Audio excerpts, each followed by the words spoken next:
everybody been in the room? How you doing? Hey, what is going on to my minutes? I told my guys who can act out there. Y'all already know it's your boy Jordan, the Don Adorno. And if you did not know, check out the GMK merch. That's right, you guys. If you guys want to be able to acquire a shirt like this or another one with just a black background, you guys can acquire this at Cavity Colors. Now, if you guys are familiar with the art style, you guys will know that this was made by none other than legendary Godzilla comic book artist Matt Frank. Now, mind you, this is not the only Godzilla shirt made by Cavity Colors. There are a whole bunch of collections of Godzilla, ranging from obviously Godzilla, Mothra, King Ghidorah, Mechagodzilla, Rodan, Hedorah, Batra, Space Godzilla, etc, etc. So go ahead and click the link down in the description below so you guys can check out their Godzilla collection. Now that I got all that out of the way, you guys, best movie of 2023, hands down. Your boy went to go see Godzilla Minus One, and my God, I just want to cut this intro short because Takashi Yamazaki told me so, and he'd be a lot more appreciative if I were to just jump right into the review. So to start things off right in this spoiler movie review, let's discuss the story / plot. Now, I will say this is definitely one of the more darker Godzilla movies, and one that I would say that we've never seen. Not even in the original classic 1954 Godzilla. And Yamazaki-san really was not trying to hide anything from what the Japanese civilians at that time had gone through. Even the soldiers, the last remaining soldiers that survived World War II, and the unfortunateness of what the government was basically putting them through, and just how overall corrupted it was. But even still, with all that being said, despite it being a little bit depressing and traumatizing to the viewers here in the States, this story couldn't have been written any better.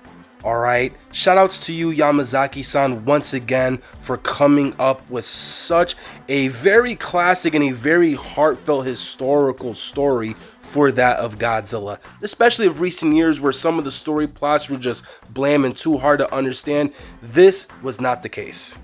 Now, with such a great story, it needed to be followed by great characters, and great is an understatement because everybody in this movie did a phenomenal job. Kiyoshi Shikishima, who is the main protagonist in this movie, and that is the character's name, is somebody that you really truly felt bad for and were extremely happy for towards the end of the movie. Now, being that Koichi is probably a personal favorite of mine, especially being a lead actor, one of my other favorites is the lead actress Noriko.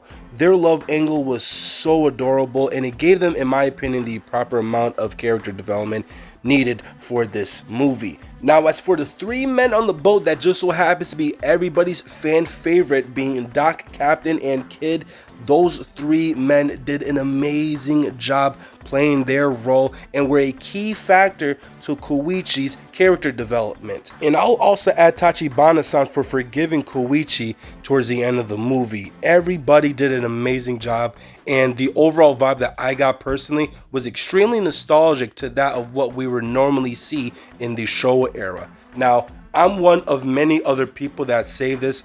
When I watch a Godzilla movie, I do not watch it for the human dialogue, I watch it for Godzilla. Yamazaki-san, you would definitely shut me up on that opinion because these characters were absolutely amazing.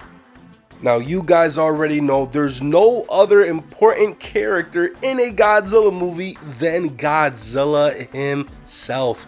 Now, you guys have probably already heard this from multiple of other people who have done their own personal intake of Godzilla Minus One. This is by far the most ferocious, menacing, devilish, revengeful Godzilla we've ever had. And it was definitely a shock, and it was a very nice touch to finally bring back the Godzilla source in the form of what you see in the photos above. Now, luckily for me, I was able to get a screenshot of what Godzilla looked like in the movie way before obviously the atomic bomb tests were outdone in the Pacific that mutated this beautiful dinosaur into the beloved kaiju that we all know and love today to be Godzilla. And the overall design for Godzilla is, in my opinion, and I will say this, especially within recent years of how Godzilla has been portrayed in the modern era, or I guess you could say the Reiwa era, there are a lot of certain design flaws that I personally have. This does not have any flaw for me. This is my personal favorite modern take of Godzilla. And I'm not just talking about the overall design, I'm talking about his attitude. All right, I'm talking about his end goal, his motives.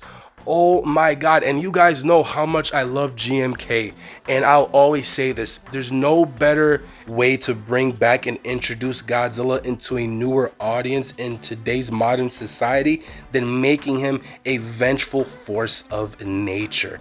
I mean, watching the whole entire build up to Godzilla using his atomic breath, really, from that moment on all the way towards the end of the movie, I was speechless, and no other Godzilla movie has ever gotten me like that. Nonetheless, it is another reason as to why I love, if not this Godzilla, but Godzilla overall in general. Now, last but certainly not least, here are my final thoughts for this movie. Overall, this movie, and I went to go see it last night, you guys, for the second time, it still left me speechless. And that, in my opinion, is what makes a good movie.